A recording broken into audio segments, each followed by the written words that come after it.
कौन जीतेगा कौन हारेगा ये इस बात पर डिपेंड करता है कि सीआरपीएफ लगेगी कहां।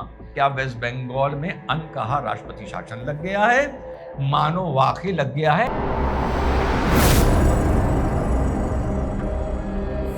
हेलो नमस्कार सत श्री अकाल अस्सलाम वालेकुम, कैसे हैं जनाब। इससे पहले वेस्ट बंगाल की बात करूं और बड़ी जिम्मेदारी से बताऊं कि ऐसा लग रहा है कि वाकई ममता बनर्जी की फील्डिंग लग रही है, मानो वाकई एक अनकहा हुआ राष्ट्रपति शासन वेस्ट बंगाल में लग गया है। आप लोगों का शुक्रिया कर दूं सत्य सर्वोच्च न्यूज को इतना पसंद करने के लिए, खास तौर से हमारे मॉडरेटर्स सोम को और प्रगति को पसंद करने के लिए। यकीन करिए बड़ी मेहनत हुई है इनके साथ। तो प्लीज सब्सक्राइब सत्य सर्वोच्च। हमारे लेटेस्ट प्रोग्राम का जो वीडियो है, लिंक है, वो हमारे पिन कमेंट में और डिस्क्रिप्शन में है। मैं आप लोगों से सिर्फ यही मदद मांग रहा हूं, मेरी मदद करिए। अब बात करते हैं वेस्ट बंगाल की। मैंने बड़ी जिम्मेदारी से बोला, क्या अनकहा राष्ट्रपति शासन वेस्ट बंगाल में लग गया है? लग तो ऐसा रहा है, उसकी बात थोड़ी बाद में करता हूं। अंदरूनी कलह नंबर 1 एक वजह बन रही है, जो ममता दीदी की इस बार मामला खटाई में जाता हुआ नजर आ रहा है। कल्याण बनर्जी महुआ मित्रा को लेकर बड़ा बवाल है, आजाद को लेकर बड़ा बवाल है। उसके बाद 75 सिटिंग एमएलए के टिकट काटे हैं टीएमसी ने, उनका अंदरूनी विद्रोह है। और अगर 75 एमएलए के टिकट कटे हैं, साबित हो गई ये बात कि ममता भी जानती है कि धरातल पर काम नहीं हुआ। पहली वजह। दूसरी वजह, हमारे शिवेंदु अधिकारी इनके पीछे पड़े हुए हैं। 2021 में नंदीग्राम पहुंच गए थे, ताल ठोक के पहुंचे थे और ममता दीदी को हरा कर दिखाया था। इस बार शिवेंदु अधिकारी नंदीग्राम से भी लड़ रहे हैं और भवानीपुर, जहां से ममता बनर्जी पर जीत के आई थी, वैसे तो सिटिंग चीफ मिनिस्टर को हराया था। शर्म होती तो रिजाइन कर देती, आगे दावा ना ठोकती मुख्यमंत्री बनने के लिए, किसी और को बनवा देती, लेकिन खुद बन गई थी। तो अब भैया शिवेंदु अधिकारी ने कह दिया है कि नंदीग्राम से तो लड़ूंगा और भवानीपुर से भी तुमसे लड़ने आऊंगा।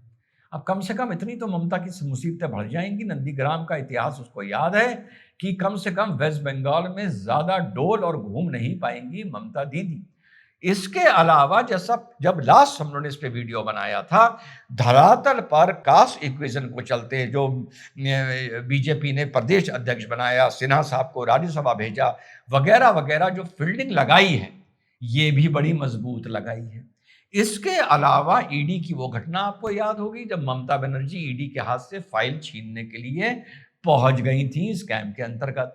उसका मामला अभी तक ठंडा नहीं हुआ है और सुप्रीम कोर्ट ने भी इसमें बड़ा एडवर्स रिमार्क्स अभी दिए हैं कि it is a very serious issue और इसका कोई ना कोई इलाज निकालना पड़ेगा। देखना यह है कि क्या ममता बनर्जी के ऊपर सुप्रीम कोर्ट के आदेश पर मुकदमा लिखा जाता है या नहीं लिखा जाता है, क्योंकि सुप्रीम कोर्ट का आदेश होगा तो कम से कम ममता दीदी, क्योंकि अभी ये खुद सुप्रीम कोर्ट में मिलॉर्ड करने पहुंच गई थी, ये नहीं कह पाएंगी कि यहां पर गवर्नमेंट का इन्फ्लुएंस है, मुकदमा हो जाता है।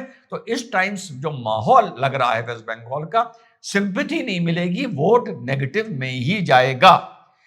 इसके अलावा जो भाई साहब बड़ी फील्डिंग लग रही है, वो ये लग रही है कि 1,20,00,000 वोट खटाई में पड़ गए।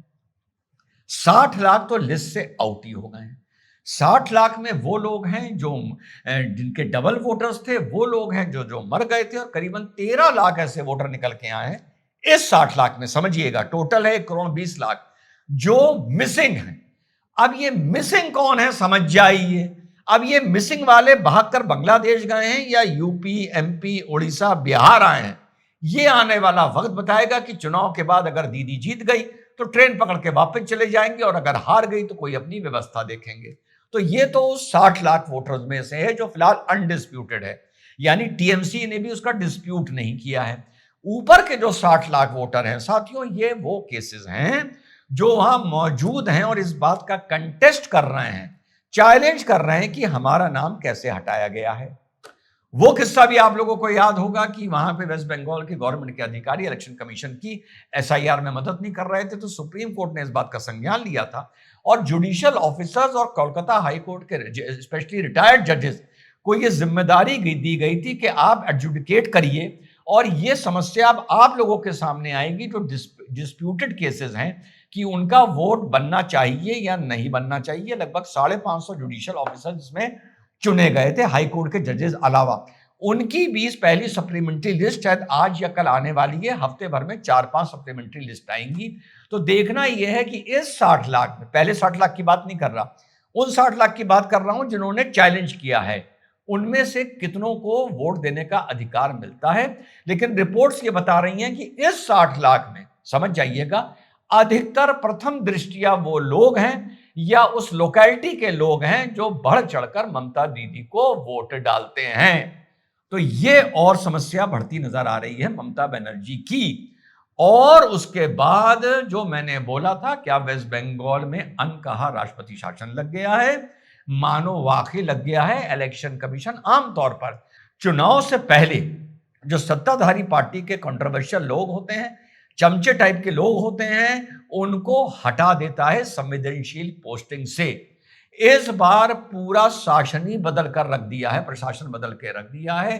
टोटल मिला के 60 तो बड़े ट्रांसफर हुए हैं, जिसमें आईएएस, आईपीएस और पीसीएस हैं। डीजीपी बदल दिया, चीफ सेक्रेटरी बदल दिया, कैबिनेट सेक्रेटरी बदल दिया, प्रिंसिपल सेक्रेटरी बदल दिया, होम सेक्रेटरी बदल दिया, कितने ही डीएम बदल दिए, आईपीएस बदल दिए, सिटी एसपी बदल दिए, पूरे बदल दिए। इतना कि ममता झिल्ला गई है, ट्वीट कर रही है कि यह तानाशाही है, फेडरल स्ट्रक्चर का हनन हो रहा है, इंस्टीट्यूशंस अगवा कर लिए गए हैं, डेमोक्रेसी खत्म हो गई है। और सभी को बदलकर इलेक्शन कमीशन ने साथियों रख दिया है।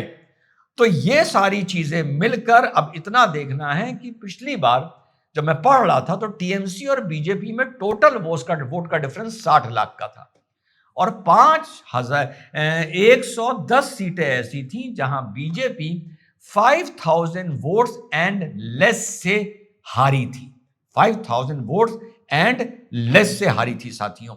और सबसे बड़ी बात, लगभग खबर आ रही है 2 से 2.5 लाख सीआरपीएफ पर्सनल लग रहे हैं इलेक्शंस को करवाने के लिए। एक मैं सुन रहा था तो एक वेस्ट बंगाल के सिटीजन ही थे, सिविल सोसाइटी के, वो ये कह रहे थे कि कौन जीतेगा कौन हारेगा ये इस बात पर डिपेंड करता है कि सीआरपीएफ लगेगी कहां, पोलिंग बूथ के अंदर लगेगी या बाहर ड्यूटी करेगी। अगर पोलिंग बूथ के अंदर लगेगी तो ममता बनर्जी इस टाइम चुनाव हार रही है। ये मेरे शब्द नहीं है, ये सिविल सोसाइटी के जो बंदे थे। तो साहब उन्होंने ये चीज स्पष्ट कही है कि सीआरपीएफ लगती कहां है। अब मुझे बड़ा न्यूट्रल विश्लेषण करते हुए यह देखना है कि क्या यूजीसी का असर बीजेपी के खिलाफ क्या 2-2.5-3% एंटी जाता है, और वो वोट पलट कर क्या ममता बनर्जी को वोट डालता है नहीं डालता है, क्योंकि वो जाहिर सी बात है जिसको फॉरवर्ड बोला जाता है या अगाड़ी बोला जाता है, ये वही वोट होगा। तो कुल मिलाकर फील्डिंग लग चुकी है, ममता बहुत ही अनकंफर्टेबल है। सीआरपीएफ कहां लगेगी इस पर डिपेंड कर रहा है कि आने वाले नतीजे क्या होंगे, और इसके साथ साथ यूजीसी का कितना असर ट्रेडिशनल वोटर ऑफ बीजेपी में पड़ेगा, यह देखना है। वेस्ट बंगाल को लेके बिल्कुल सत्य बिना नमक मिर्ची लगाए आप लोगों के सामने अपडेट लाता रहूंगा। जय हिंद, वंदे मातरम, खुदा हाफिज।